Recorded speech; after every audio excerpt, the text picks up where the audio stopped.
Hello friends, welcome to my YouTube channel. आप सभी का मेरे चैनल पे एक बार फिर से स्वागत है।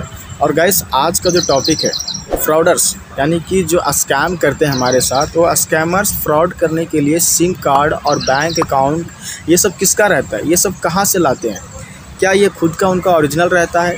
तो अगर ये सारा चीज़ उनका ओरिजिनल ही रहता है तो पुलिस इनको जल्दी से जल्दी ट्रेस करके क्यों नहीं पकड़ पाती? आखिर क्या है इसके पीछे का कारण? गाइस, वही सारी टॉपिक आज हम इस वीडियो में बात करेंगे कि ये स्कैमर्स किस टेक्निक का यूज करते हैं। कभी ऐसे रोड पे मिलने वाले सिम कार्ड को एक्टिवेट आप कराए होंगे। अभी बहुत सारे जियो रहता है या फिर एयरटेल या BSNL, ऐसे बहुत से सिम कार्ड है जो रोड पे ऐसा मार्केट बना के बेचती है।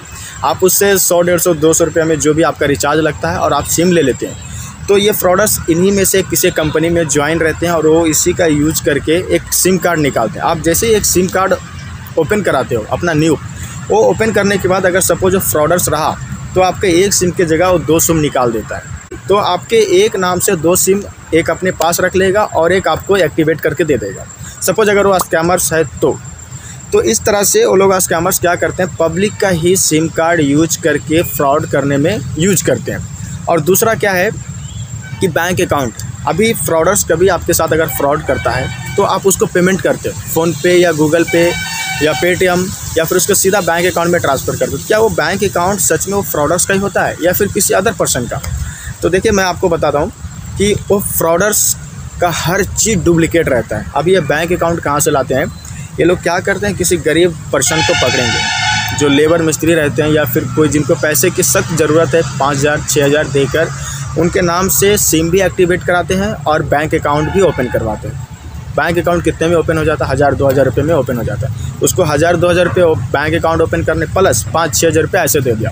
ऐसे देने के बाद वो स्कैमर्स के पास एक अकाउंट भी आ जाता है। अगर सपोज एक ग्रुप में 10 आदमी काम कर रहा है इस तरह से, तो उसके पास 10 से 15 अकाउंट तो कैसा भी आ जाएगा। सपोज अगर 10 अकाउंट भी आ गए तो 10 अकाउंट मार्केट में वो कितने में सेल करता है आप सोच नहीं सकते। मैं आपको वीडियो के लास्ट में बताता हूँ, लेकिन उससे पहले एक चेतावनी देता हूँ आपको कि कभी भी अगर आप सिम कार्ड ओपन कराते हो तो ऐसे कहीं मार्केट में मिल रहा रोड पे उस पर्सन से तो भूल कर भी ना लो। आप जाके उसके ब्रांच में या फिर उसका ऑफिस, छोटा मोटा ऑफिस जहाँ रहता वहाँ जाके आप सिम को एक्टिवेट कराओ, आपका न्यू सिम लो। ऐसे रोड पे मिलने वाले सिम में बहुत सारे स्कैम होने की संभावना है। फाइनली आते हैं मेन मुद्दे पे। अब सपोज आप मान लीजिए इन्होंने 10 या फिर 100 सिम एक्टिवेट करा लिए। हर पर्सन से अगर 100 सिम भी अगर ये एक्टिवेट करा लिए और 15-20 अकाउंट भी आ गए, तब वो अकाउंट और सिम कितने में सेल होता है मैं आपको बताता हूँ।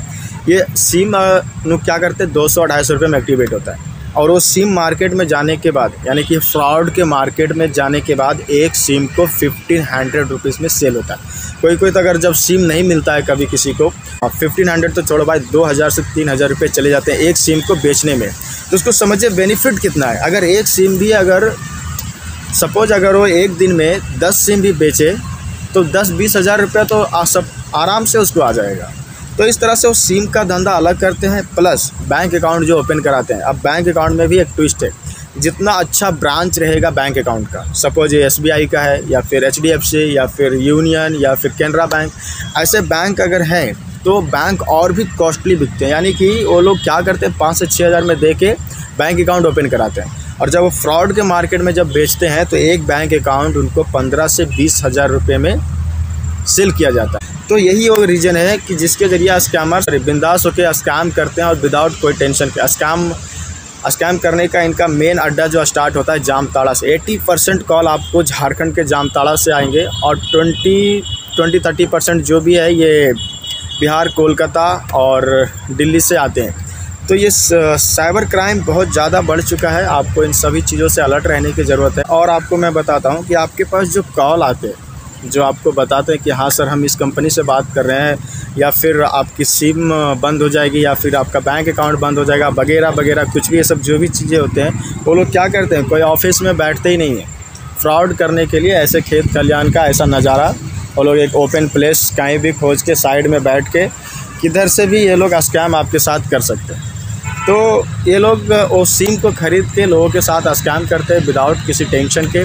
और जब यही वो कारण है कि पुलिस वाले इनको जल्दी ट्रेस नहीं कर सकते। और अगर ट्रेस कर भी लिया तो जिस बंदे के पास पहुंचना चाहिए उसके पास नहीं पहुंच के जिसके नाम से बैंक अकाउंट, जिसके नाम से सिम कार्ड होता है, उसके पास पहुंच जाती है। अब वो कहता है कि भैया जब हमें मालूम ही नहीं है कि हम कुछ कर ही नहीं रहे, हम गरीब आदमी खेती बाड़ी करके खाने वाले, रिक्शा चलाने वाले आदमी है, या फिर कुछ जो भी गरीब लोग हैं जो भी कुछ काम करते हैं, वो अपना प्रॉब्लम बताते हैं कि हम ऐसा करके कमाने वाले, हम ऐसा स्कैम कैसे कर सकते हैं। तो फिर बाद में पता चलता है कि जहाँ से उनको कॉल आ रहा है वो उसका तो नाम ही नहीं जानते कि कौन सा वो गांव है, कौन सा वो एरिया है, उनको पता ही नहीं है। और उनके नाम से, उनके सिम कार्ड से, उनके बैंक अकाउंट से फ्रॉड हो रहे हैं, उनके बैंक अकाउंट में पैसे ट्रांसफ़र हो रहे हैं। तो ऐसे ऐसे मेथड का यूज करके ये स्कैमर्स आप लोगों के साथ फ्रॉड करते हैं।